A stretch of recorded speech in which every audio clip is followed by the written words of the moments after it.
what's up y'all? It's Miriam. So today's video is going to be a discussion, review, book talk, series talk about none other than An Ember in the Ashes by Sabaa Tahir. I actually filmed this video a couple of days ago on the day that the cover for the final book in the series,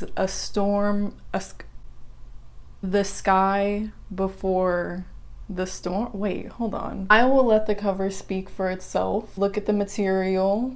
You can be the judge of it. Anyways, I filmed this video a couple of days ago, but I found that I was relying way too heavily on the extensive notes that I had taken for the video because I have a lot of feelings about this series and I really wanted to convey them properly in a video discussing it. I didn't like how it came out. I didn't like the way that I was explaining myself. Everything seemed kind of scripted.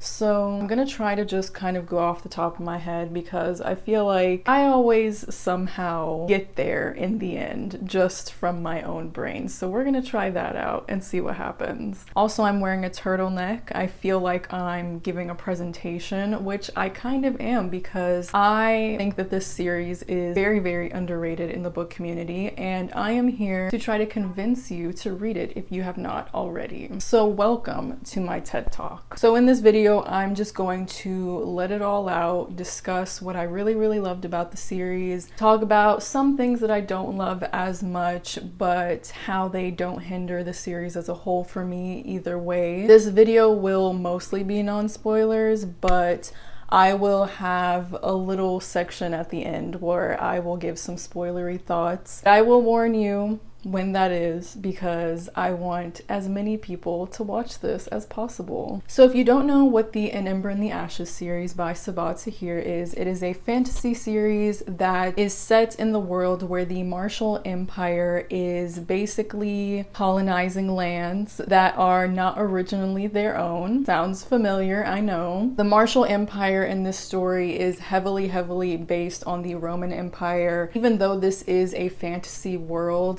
they do use Roman Empire military terms. So the Marshall Empire, they have a king, they have a military, and they have this group of people that are called augurs. These augurs are basically these immortal beings who are very, very mysterious. They just kind of have powers that no one really knows the limits of or the extent of. And basically they are the group of people that handpick individuals that will be joining the Marshall military. So once the augurs foresee who these military recruits are, they tell their names to the Marshall military. The Marshall military goes and collects these children from their families, basically to never be seen again. Once these children are taken by the military to become military recruits, they are taken to this academy called Blackcliff. They undergo very, very rigorous training for over 10 years until they are allowed to graduate and move on in the ranks of the military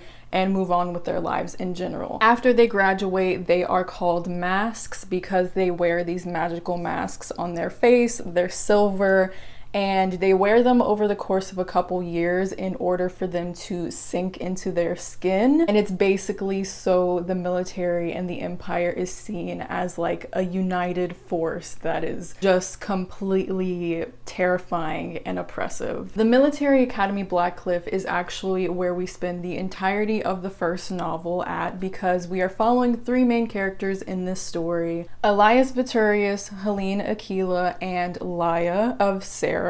Elias and Helene are actually recruits at this academy. They are graduating in just a couple of days when the story starts out, and they are going to become masks. The first book, An Ember in the Ashes, begins with Laia's family home being invaded by the Marshall Empire. Her brother is actually arrested for reasons that she doesn't really understand, and the rest of her family, which is just her grandparents, are brutally murdered right in front of her, and she runs away, and that is literally the first chapter of the first book. So throughout the rest of the first book, we follow Laia as she is trying to find the rebellion that her parents were a part of. She finds them and she begs them to please go and rescue her brother from the prison because she knows that he has a limited lifespan there. So in exchange for taking that risk for Laya and her brother, they end up sending her to Blackcliff Academy to pose as a slave in order to get information on the Marshall Empire, any information that can help the rebellion overthrow the empire. And so we follow Laya and how she meets Elias and Helene,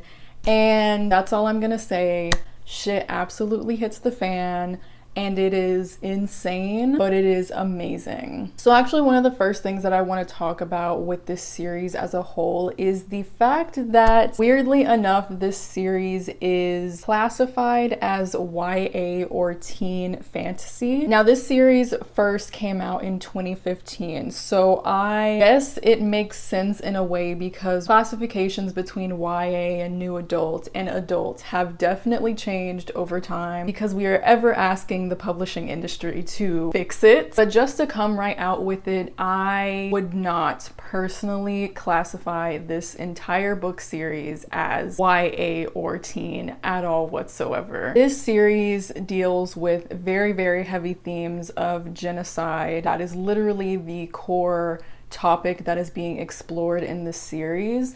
And that's fine. Like, a lot of YA fantasy and everything explores stuff like that. That's not the element that makes it not YA to me. There are a lot of things that are in this series that I was not expecting because a lot of people don't talk about them, but I'm definitely going to mention that this series has a lot of trigger and content warnings. Some of these would be graphic murder, graphic torture, graphic on-page depictions of literal mass genocide. Also, there are definitely a couple of scenes where there is attempted sexual assault, a lot of language being used by men towards women that is very, very uncomfortable. There is also definitely violence between men and women in this series. If you're going to read this series, just please know that all of these things are in there because I did not, and I'm not triggered by any of those things, but like literally no one talks about them, and it's like no one talks about how like gritty and graphic this series actually is. So I just wanted to put that out there just in case. Just in general, this series deals with so many adult themes. So if it was up to me, I would be shelving this in the adult fantasy section. Then again, that's just my opinion. Do with it what you will. So moving on from that, let's talk about some of the things about the series as a whole that I really enjoyed. Number one, I really enjoyed the inclusion of Islamic lore and mythology in this series. Sabat here is a Pakistani Muslim woman, and she was actually one of the first people in like the mainstream publishing industry that was able to publish an own voices fantasy novel with two brown main characters and have it be so successful. But Islamic mythology and lore is a really big part of this series. It's a big part of the fantasy element of the series. A lot to do with jinn in this story. Like, they are a huge plot point in the entire story as a whole. I just think that the way that Sabah combined the Islamic mythology with the Roman Empire aspect of the story was really genius, because she was able to bring in a lot of people that are familiar with that type of thing and introduce them to something new that they probably have never read of before. And she was able to really give the Muslims some representation in this story, even though it's not necessarily a Muslim story. Something else that I really love about the entire series is how well written and well-rounded all of the characters' arcs are. I would honestly say that the character arcs in this series are some of the best that I've ever read in my life. And what's really fascinating to me is that all of the characters are not just on a slow journey of going from good to bad, or from bad to good, or from bad to worse. Just constantly in the middle of good and bad. And sometimes they move closer to one end and sometimes they move closer to the other end, but you never really know for sure whether they are the stereotypical definition for a good guy or a bad guy. My thoughts on the three main characters, Elias, Laia, and Helene. Obviously, my favorite character is Elias. I don't think anyone's surprised. I love Elias so much, and I think it's because he reminds me so much of Percy Jackson. Definitely has a lot of traits of the typical YA male character, but the way that it's executed is just chef's kiss, man. Elias has been trained to be a warrior. Like, he's been training for over 10 years. He's done such rigorous training. He is a soldier. Like, it is in his blood at this point. It's what he's been trained to do. He can make the hard decisions and murder people if need be, but he doesn't enjoy doing it. But that still does not stop him from doing it when he knows he needs to, and there's no other way around it, which I personally really enjoy. Anyways, as I was saying, Elias is super selfless throughout this entire series. He's always willing to sacrifice himself in order to save other people, whether it's people he loves or just the general population that he's trying to save. So I just love that kind of duality where he is a warrior and he can fight, and he's an amazing fighter. He is able to do those things, to make those hard decisions, but he is so selfless and he really does want to do the right thing, but he's not afraid to take steps in order to get there that are hard. I also just really love Elias's relationship with a character in this series. I love them so much and there are just no words. Laia of Sarah. So Laia, I was not the biggest fan of her, to be honest, when I first started this series, especially in the first book. I, at this point, am just so used to the main female protagonist being like this tough girl that can fight with swords, or she has just this amazing ability and she doesn't need anyone to help her. She can take care of herself. I'm so used to that character, and in a way I can really relate to that character because I am very headstrong myself, and so when I'm reading about that character, I can really put myself in her shoes. Like, for example, Jude Duarte, I'm like, yeah, Jude, you better make that decision. I would do the same thing. Like, I can kind of relate to them in that way. But Laia is definitely a different character for me. She is not physically strong.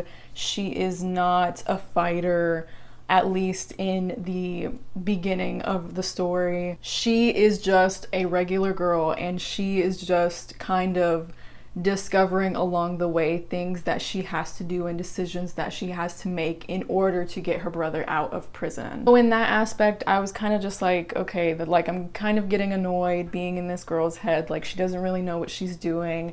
She's kind of not making the decisions that I would make. But what I didn't realize at the beginning, and what I came to realize, is that strength manifests itself in very different ways, and those ways don't always have to be physical. I think that Laia really represents mental strength, because the things that she goes through in the series and the things that she sees done to people that she loves and things that are done to her, I can already say myself that I would not have lived through them. But I think that because her mentality is so strong, because she is so determined, that is her strength, and that is solely the reason why she gets through these things in the first place and is able to move past them. And I honestly have come to admire her so much, especially where we have left the series off right now in A Reaper at the Gates. I just appreciate her character and admire her so much and have come to love her a lot. Lastly, Helene Aquila. I'm not a fan of Helene Aquila. I'm not a big fan of her. So Helene Aquila's point of view in this entire story is a person that is so sure of their place in the world and is so sure that they're doing the right thing because they've been raised to believe that this is what they should be doing, and that thing that she thinks that she should be doing is genocide. And I can't ignore that Helene is the only blonde, blue-eyed, white character, main character in our cast of 3 that we follow through the point of view of in this series. Can't ignore that. She is essentially a white woman in a position of power, perpetuating genocide over groups of people that are largely people of color. I just can't fuck with it. I can't stand under any circumstances. I will say though, her character is extremely complex. Like, that's not all that she is. Sabah herself is a Muslim woman of color. Obviously, she wrote this character for a reason. And Helene is extremely, extremely complex. She is a very interesting character to follow and kind of see, you know, what kind of decisions they make in different really, really tough situations. I will also say that some of my favorite moments in this series, which I will mention in the spoilery section, were some of Helene's moments, but that's just because they were moments of retribution and moments of women taking the power back from men that I really, really enjoyed, and moments of vulnerability. I enjoyed those moments, and I do think that at the end of A Reaper at the Gates and in the last book in the series, she might grow on me a little bit more, but as of right now, I'm just not a fan, especially when she's right there next to Elias and Laia. Just to give some base thoughts on what I think of the 3 books in the series currently, in Ember in the Ashes, I rated it 5 stars. When I finished that book, I was really, really surprised. When I sat down to like rate it and review it on Goodreads, I was like, okay, let me think of the pros and cons. And then I couldn't think of any cons. And I was like, wait, is this 5 stars? So that 5 stars really crept up on me, and I was just not expecting it at all. That book is just so solid. I think it might be my favorite in the series. A reread would have to happen in order for me to solidify that, but I definitely think that that first book is just so solid, and it just takes you on a journey. The place that it drops you off is so far from where you started, and I think that it is just such a satisfying tale in itself. A Torch Against the Night, the second book in the series, just takes things to a whole different level. Like, if you thought the first book in the series was a wild ride, A Torch Against the Night just completely chews you up and spits you back out. But this book is really where the plot twists start to come in and they start to reveal themselves, and you're just on this journey with the characters, and you're just trying to kind of understand what's going to happen next because the stakes are always so high in this series. The ending of Torch Against the Night, probably one of the best book endings that I've ever read. That's actually a thing with Sabah. The endings to all of these books are all so satisfying because, in my opinion, I don't love cliffhangers at the end of books in a series. At least not the type of cliffhanger that makes you feel like the story is incomplete. I like books in a series to be one journey amongst many, but I want it to be one full arc. And I want to feel satisfied, and I want to feel like I will live until the next book comes out, even if I'm still excited to see what happens in the future. I can honestly say that each of these books, while I was still excited to read the next book, they still left me feeling so satisfied with where we left off. And they just kind of brought the entire story full circle, at least for a temporary time. Obviously, I gave A Torch Against the Night 5 stars as well. Now, A Reaper at the Gates. Here's the thing.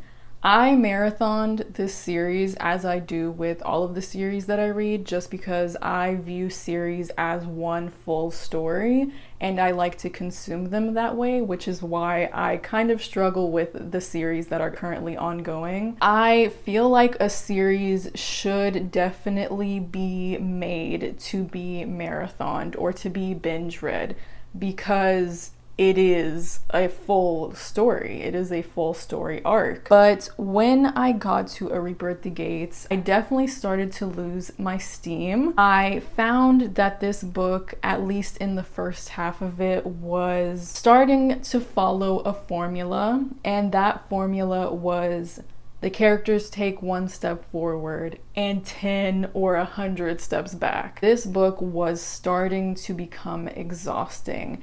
And the reason for that is just the amount of senseless murder that was happening started to become a bit much. And the characters were going through things that just kind of seemed like torture. And I just started to get into this mindset where I was like, okay, well, what's the point if literally everyone's just gonna end up dying and everyone's life sucks? Because at the point that we were at, I was like, there's no way that these characters are even going to be able to live with themselves and with the PTSD even after this war is over. So like, what's the point? But I will say that the second half of A Reaper at the Gates absolutely crushed it. Like, it crushed every thought that I was having of doubt for this series. And the end of A Reaper at the Gates holds actually some of my favorite scenes in the entire series.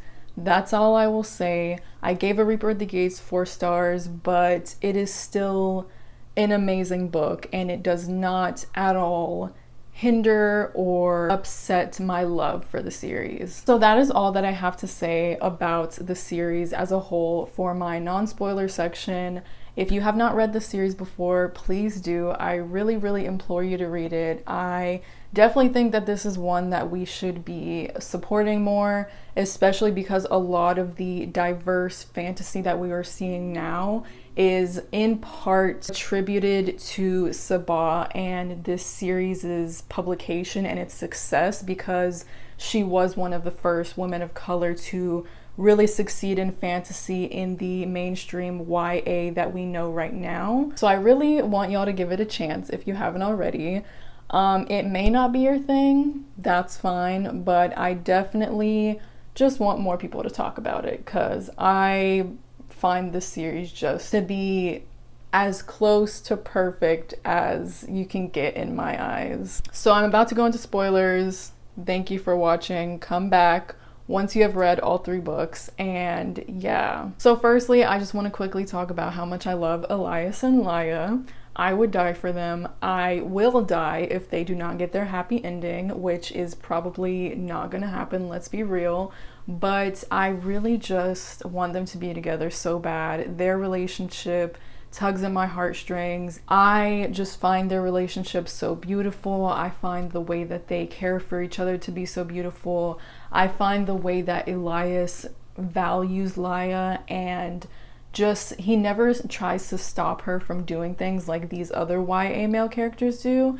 He's always supporting her, even if he doesn't really agree with what she's doing. He's fully in support of her, lets her do whatever she wants to do, and just is there for her, you know? And the ending with them in Torch Against the Night was just so hopeful and so beautiful before the shit show that was the first half of A Reaper at the Gates happened. I don't know. I really want them to end up together and to be happy, but all I can ask for is that they have closure with each other, which I know they kind of got in Reaper at the Gates, but no, we need something else. I will say that my favorite scene between them is the scene in the first book where they're at the festival and they're dancing together, and Elias doesn't have his mask on, so Laya doesn't know who he is. I think about that scene so much because it's just, the tension was there, the chemistry was there. But Laya was fucking around with Keenan, and we all know how that turned out. My main criticism of this series, the one thing that I truly am not in favor of, is the Soul Catcher storyline with Elias. I don't like it. I accept it fully. Like, I have accepted that that is the route that we have taken, but I just don't love what it means for Elias, and I just feel like there's other routes that could have been taken. But I'm just hoping in the last book, with the Jinns returning, that one of them will like relieve him of his duties as Soul Catcher. I don't know if that's gonna happen, but when he accepts his role as Soul Catcher and his chapter headings go from Elias to Soul Catcher, I died inside. Like, I was like, no, this cannot be happening. I hate my life. The reveal of Cook being Laya's mom and the flashback where Laya's mom killed her husband and her child in that prison was so dark, was so harrowing and chilling and horrifying. I was so shook. Wow.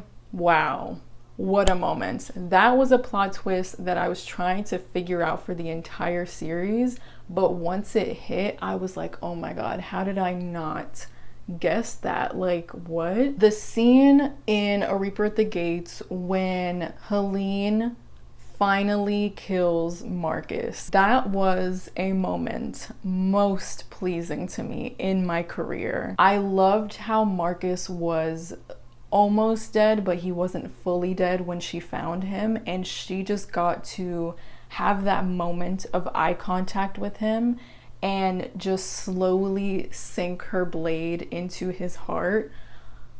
10 out of 10, would recommend. That was a moment. Finally, the last scene that I want to talk about is the scene, my favorite scene in the entire series. One of the last scenes in A Reaper at the Gates, where Helene is seeing her people about to be in trouble, and she has this moment of vulnerability. In that moment, she knows that she must surrender. There's literally no other way around it.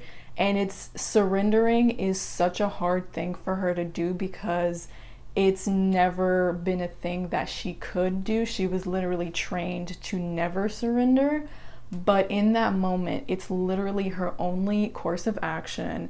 And she falls to her knees and she rips that mask off and gives it to the Nightbringer in order to save her people. That scene, that entire sequence was so intense and beautiful and cinematic. While I was reading the words, I could literally see it on a movie screen happening in front of me, and it was just so breathtaking and amazing. And just following that up with her and Laya teaming up, and Laya asking her to teach her how to fight and everything. I'm just so excited for A Sky Beyond the Storm. Like, it's ridiculous. I think this is like my most anticipated book ever. But yeah, I have been talking for 54 minutes. I hope that this video is way less time than that. So yeah, that is all that I have to say. I love An Ember in the Ashes. Please read it if you haven't. I hope that you're not still here if you haven't read it. Let me know in the comments if you feel the same way. How do you feel? How do your feelings about the series differ from mine? Let me know. Yeah, I'm tired. Okay, see you later in the next video. Bye.